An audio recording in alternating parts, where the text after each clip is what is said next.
I'm in the park and sitting on a very nice comfortable bench here. I've just been playing a little bit of basketball, but there's too much sun on the basketball court there, so I need to be out in the shade. And I just realized I had another text that I had written yesterday, which I still wanted to read. So here it is. And this text is about relevance. And yeah, I would like to express the enormous relevance that embodied language has in a world of irrelevance, a world in which everybody is involved in disembodied language.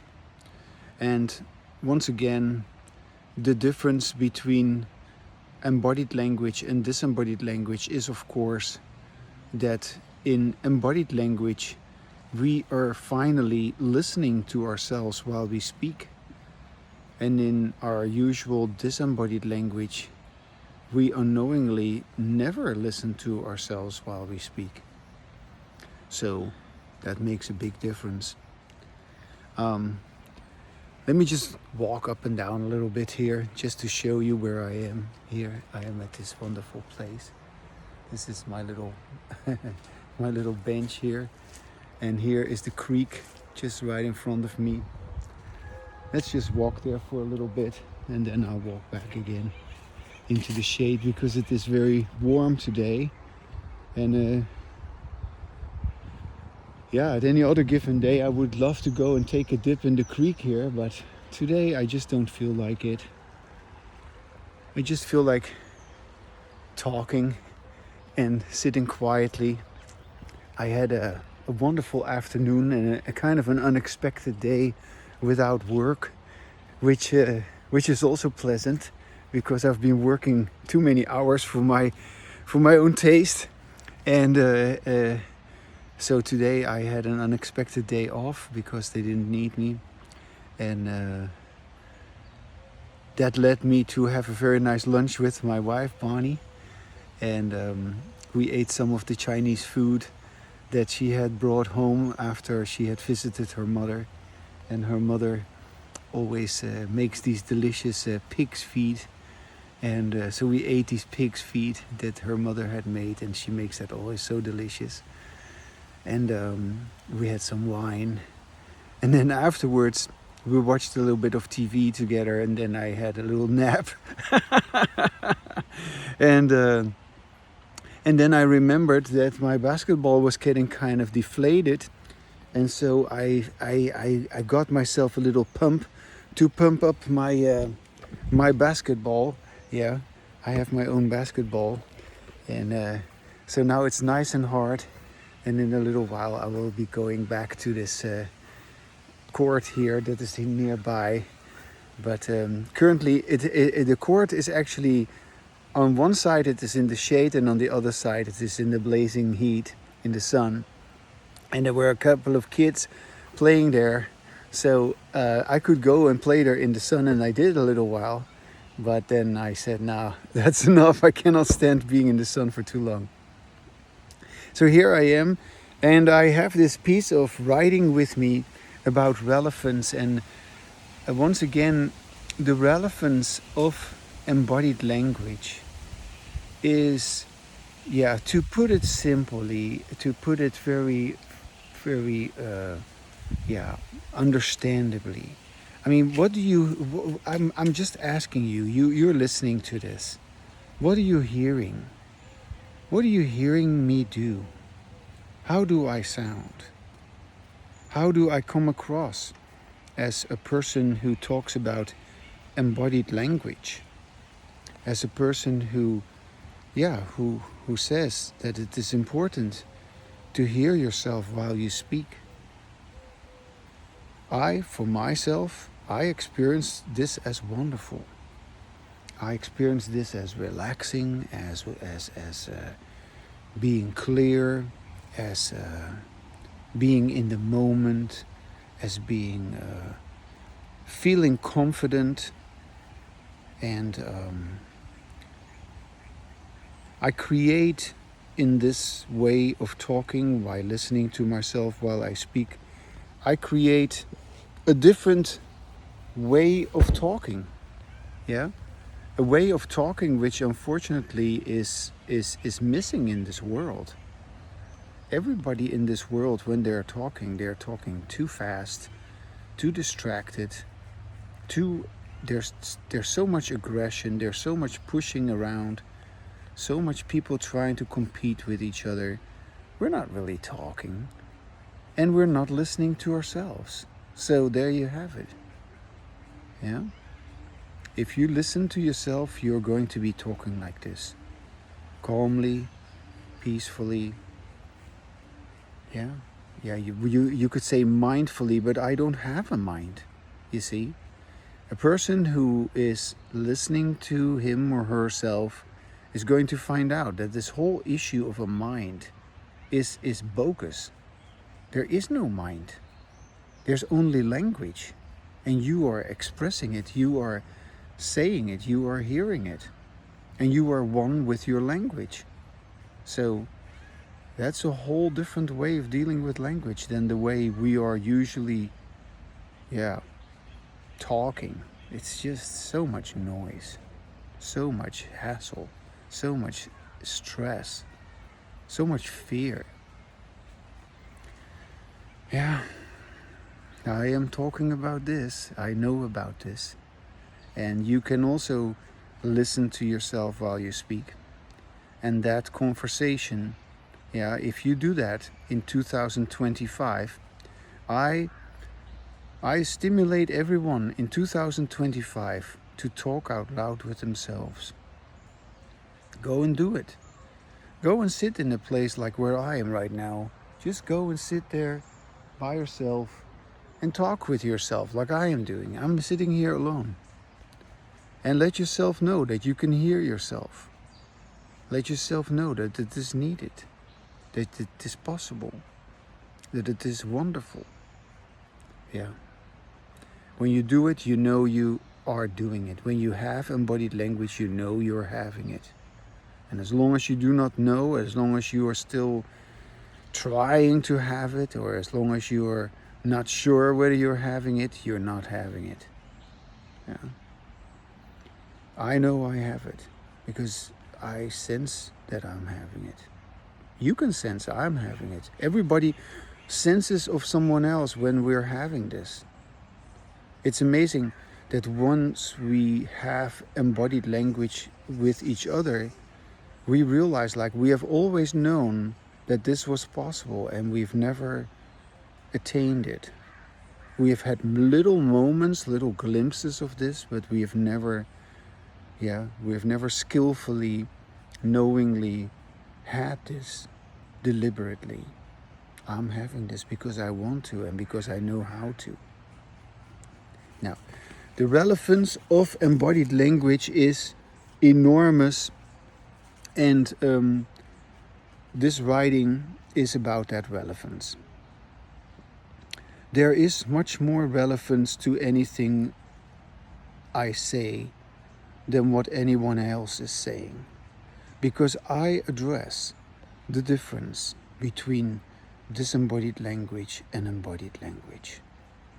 That's a beautiful sentence. And I really, truly, thoroughly mean this. There is really much more relevance. Actually, everything that is said with disembodied language is irrelevant as far as I'm concerned. To me, only embodied language has relevance. And it has always been this way for me, even though I wasn't able to express it as succinctly as I'm doing right now. Yeah, I've also been conditioned with disembodied language, which means I was also not listening to myself before and listening to others and trying to get others to listen to me. But that didn't please me. That made me feel upset. That made me feel worried and frustrated and dissatisfied. And it is out of that dissatisfaction, out of that frustration, out of that anxiety and fear that I said, but how do I want to talk? I want to talk like this. I know I can talk like this. I know other people can talk like this, of course. So I read that first sentence one more time. There is much more relevance to anything I say than to what anyone else is saying, because I address the difference between disembodied language and embodied language. Without addressing that difference, our conversations are just bound to be another example of disembodied language. So, if we want to have embodied language, we have got to address that difference. If we do not address that difference, which we actually, we don't know how to do this, then we're not having, this is why we're not having embodied language, because that difference is never addressed. And if we attempt to address it, we end up having more of the same disembodied language. That's of course not helping. So why am I the only one who is addressing this? It is because I am the only one who is capable of doing it. So that sounds maybe arrogant, or it sounds maybe pretentious, or no, it's not. It's not. I am capable of doing it, and you are incapable of doing it. And you have to admit that that is true.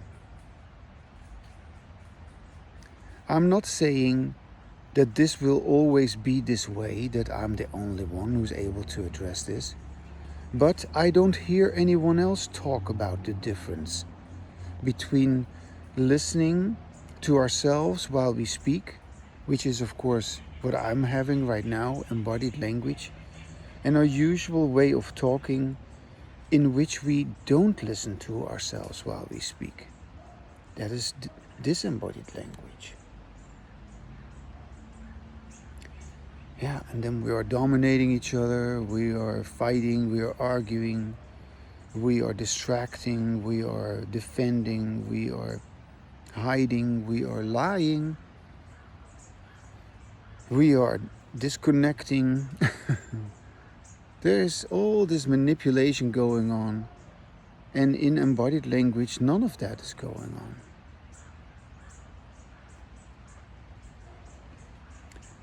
I know for a fact that everyone else is able, in principle, everyone else is able to listen to themselves while they speak. Everyone is able to have embodied language instead of disembodied language.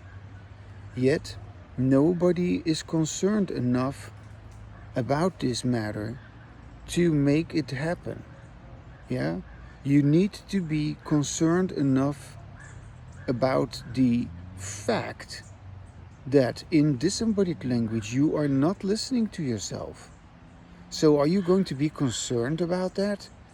That perhaps you will have another outcome of your involvement in language if you begin to listen to yourself?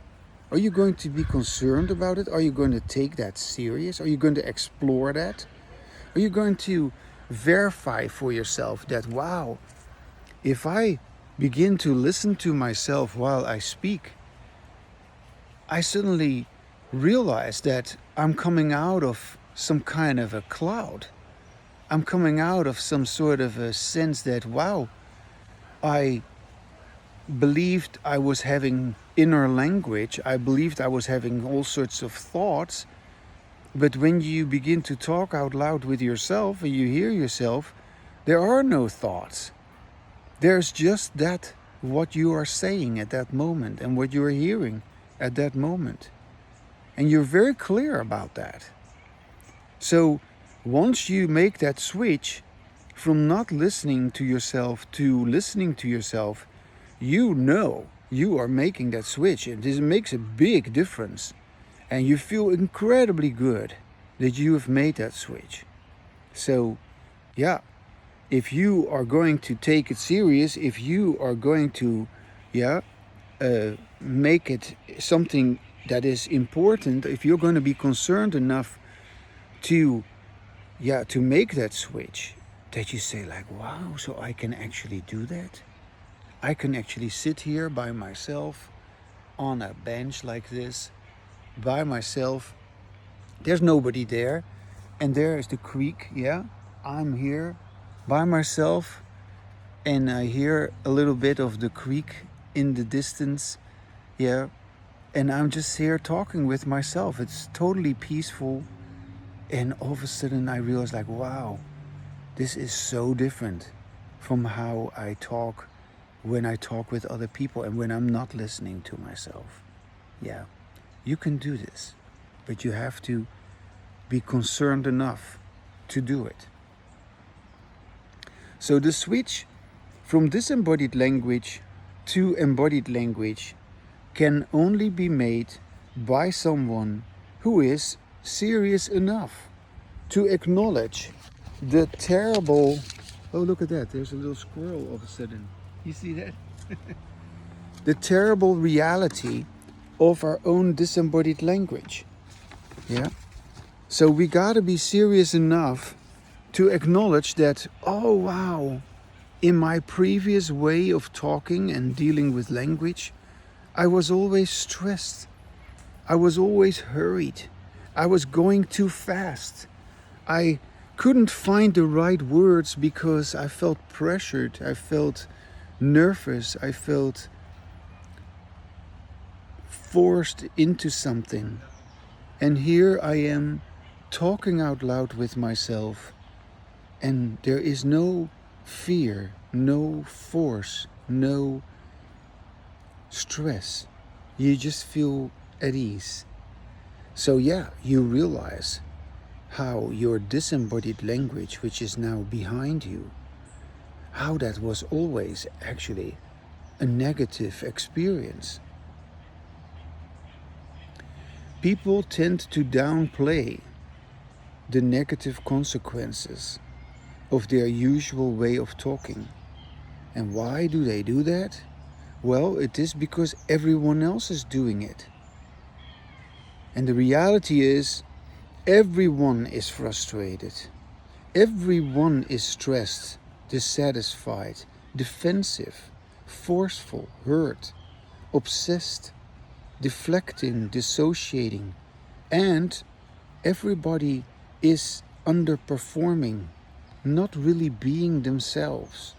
You cannot be yourself in a way of talking in which you do not listen to yourself, and in which you fantasize about what you actually had wanted to say, and then you believe to have a mind. Yes, we can only function optimally when we have embodied language like I have. But somehow we have given up on what we are actually all capable of, because it means that we would have to go our own way. That's a big one.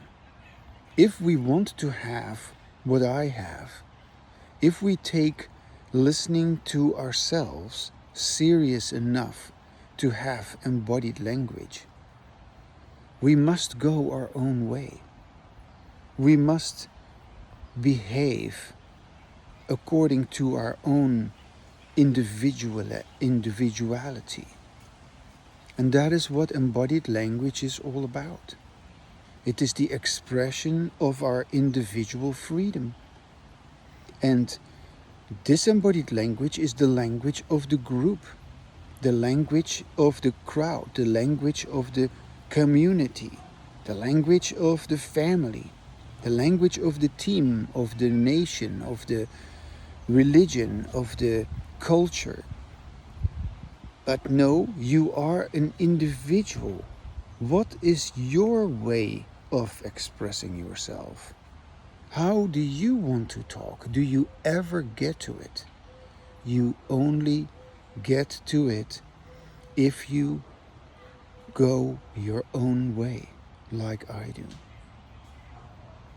That's a big one, because you have to step away from the group to be able to have this.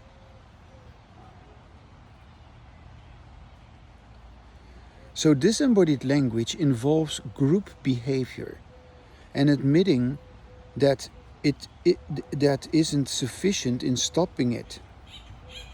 Yeah? Disembodied language involves group behavior and admitting that isn't sufficient in stopping it. So you can say to yourself, oh, disembodied language is a group behavior and I have to stop it. Well, that's not going to stop your disembodied language. It isn't sufficient to stop your disembodied language, to admit, to acknowledge that it is a group behavior. It's a good step, but you need to talk with yourself so that you begin to listen to yourself. So your whole conceptualization of conversation, of interaction, of communication, it always deals with talking with others, listening to others. But in embodied language, you're going to be talking with yourself. You are going to be listening to yourself. And as you can hear me talk out loud with myself, listening to myself, you can hear this. We could talk like this with each other. We can talk with each other while we're talking with ourselves. And that is what is happening when we have embodied language together. So disembodied language involves a group behavior, and admitting that isn't sufficient enough in stopping it. Even a brief taste of embodied language would show us that we have been suffering immensely with our disembodied language. So it is that glimpse of happiness and fulfillment that sharpens the pain of being trapped, being imprisoned, being estranged from ourselves and being disconnected from ourselves with our disembodied language. In disembodied language, however, we act as if everything is okay. But once we have embodied language, like I do, we know that we have been fooling ourselves. Moreover, we are fooling each other, as we're always trying to make it seem as if we're so smart, so strong, so invincible, so motivated, so driven, so successful, so immortal, so happy, and so moral. Yeah, oh yeah, we know what is moral, right?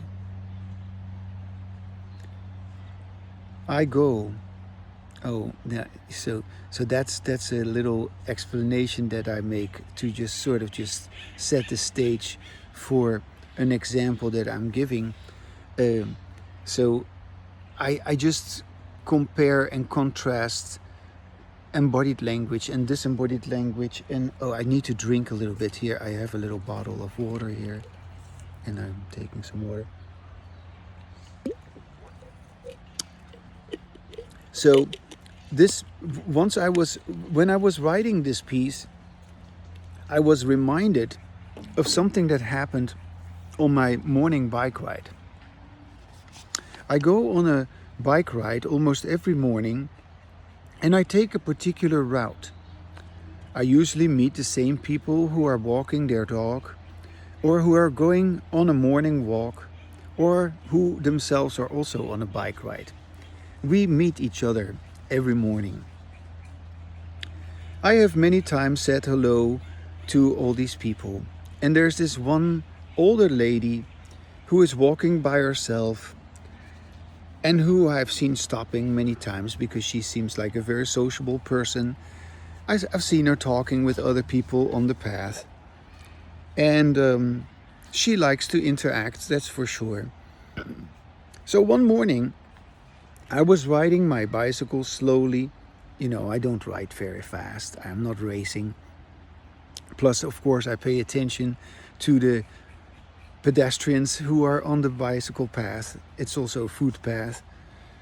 And so I was slowly approaching her as she came from the opposite direction. We said hello to each other from a distance, and we exchanged our delight in the beautiful morning that we were both enjoying. And as we were coming closer, it seemed almost natural to stop for a moment and to talk about how nice it is to be out in the early morning.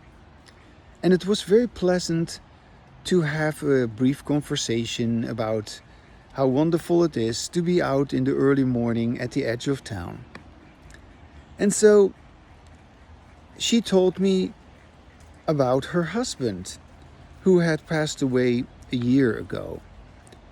And I could tell that she felt still, dealing with that, felt lonely. But she was also resilient and independent. And she asked me about my accent, which is, by the way, something many, many people do. And I told her, I said, well, I come from the Netherlands, but I've been an American since I became an American after I immigrated in 1999, 2002. And well, she was very happy to talk with me, and that I stopped to talk with her and say hello to her, make acquaintances, so to speak. And so she asked me about my family and my work, and I told her a little bit about that. And then, as we were talking, I could sense that she is so open to me. I almost felt invited to say something about, of course I said that I had been teaching psychology and that I had worked in mental health and, all that stuff.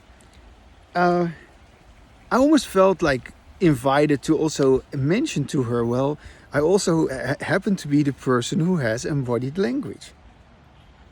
And when I mentioned the difference between speaking and listening to yourself and not listening to yourself, she just was like struck as if by lightning. She says, wow, that is just amazing. And she just was so delighted to hear that. And she said, that is so important. She was intrigued and continued to show interest when I talked about, listening to ourselves while we speak, until I mentioned that there is no inner language. There is no mind.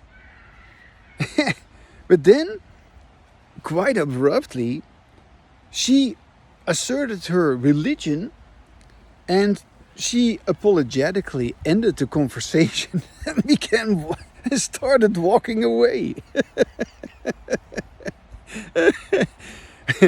I had not seen her for a couple of days, as I had taken another route after that. But today I saw her again, and she recognized me from far away, and I could see she was almost making herself small, and she hardly greeted me at all, and I kind of knew like we would never talk again or something, Anyway, I understand. And I'm sure many people who hear or who read this, they will say, well, what do you expect, You're talking with an old lady who just lost her husband, and she's religious, and of course she wants to assert her religion and all that.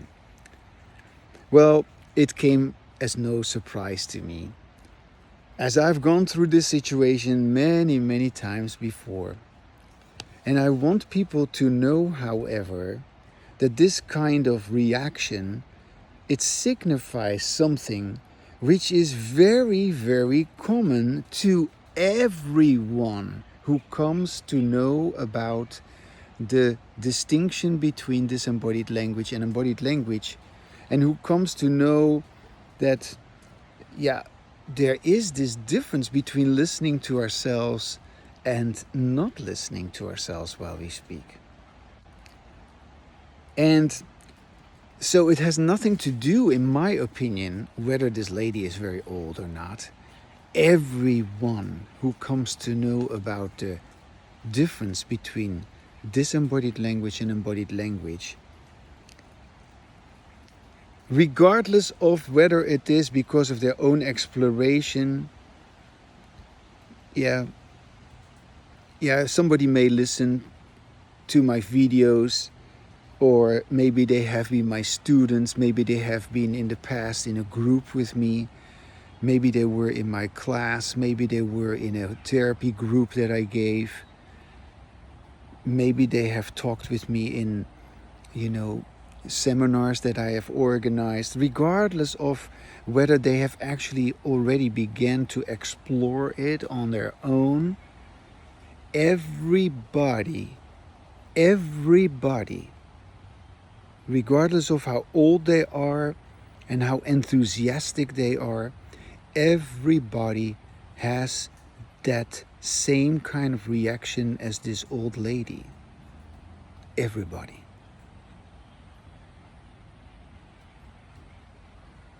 So let's dissect what actually happened. Initially, there was openness and friendliness and a natural sense of curiosity and attraction, but as soon as the reality of disembodied language and embodied language became clear, people have their guard back up. Yes.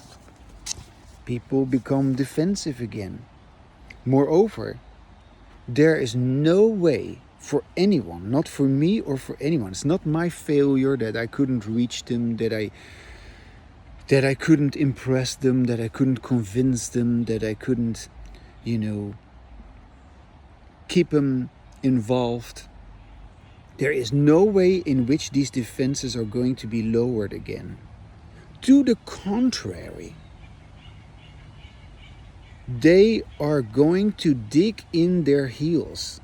Just like this lady, she asserted her religion, her God, and the fact that, oh, no, I have an inner me, and I want to continue believing that. Okay, everybody does this, because that is what everybody else does.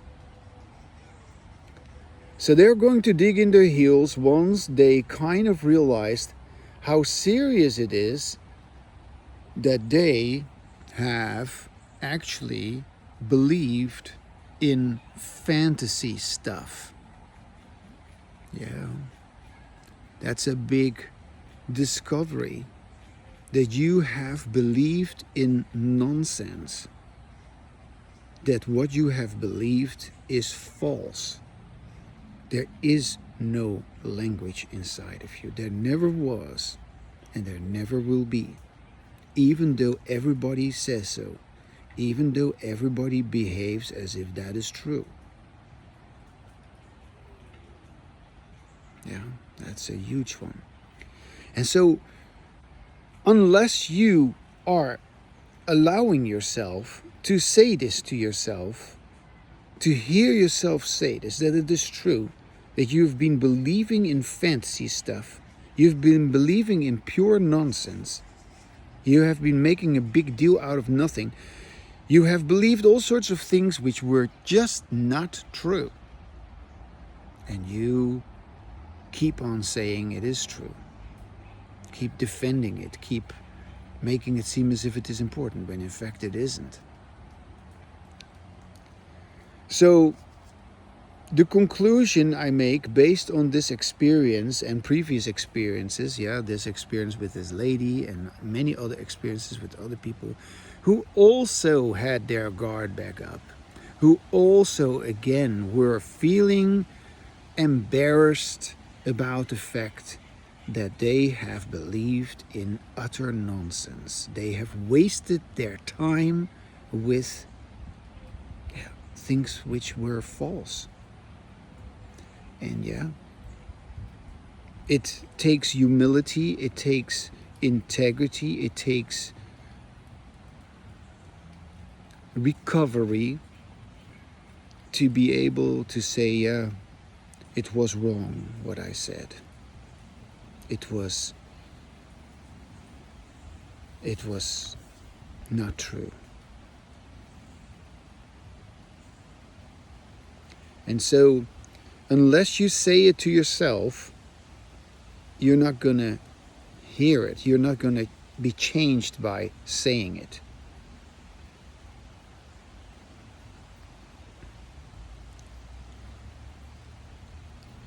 So, the conclusion I make based on this experience and my previous experiences is that it is useless to expect any kind of gradual effect.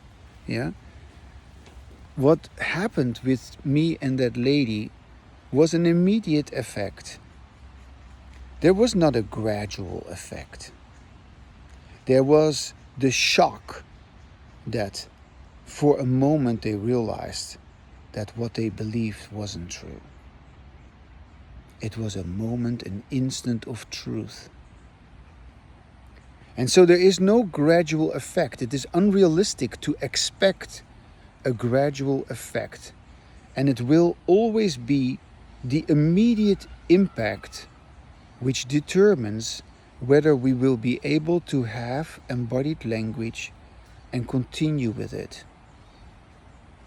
So as you would experiment and take yourself serious enough, take your language serious enough, take listening to yourself serious enough to say all this to yourself, you will always notice that it is an immediate effect and you are immediately having embodied language. You are not learning to have embodied language. That's not how it works. You are having it or you don't have it.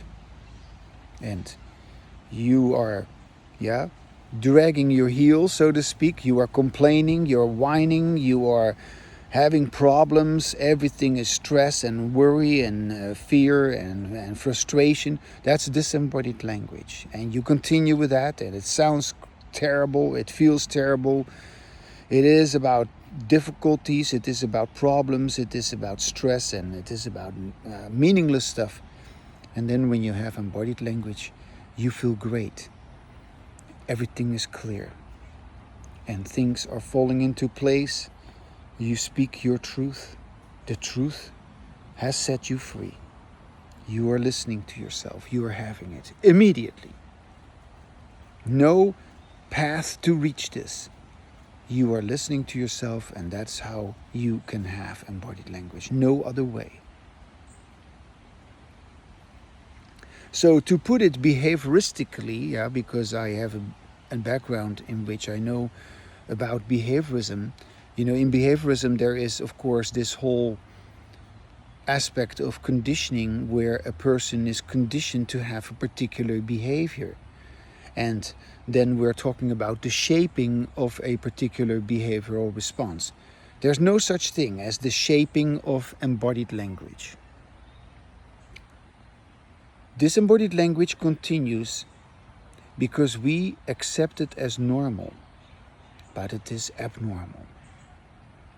And it is because we have, due to the way in which we deal with language, we experience an unsafe environment as safe. And we experience a safe environment as unsafe. And the fact that there exists no inner language, that is actually our freedom. But we have come to fear our freedom because of our superstition.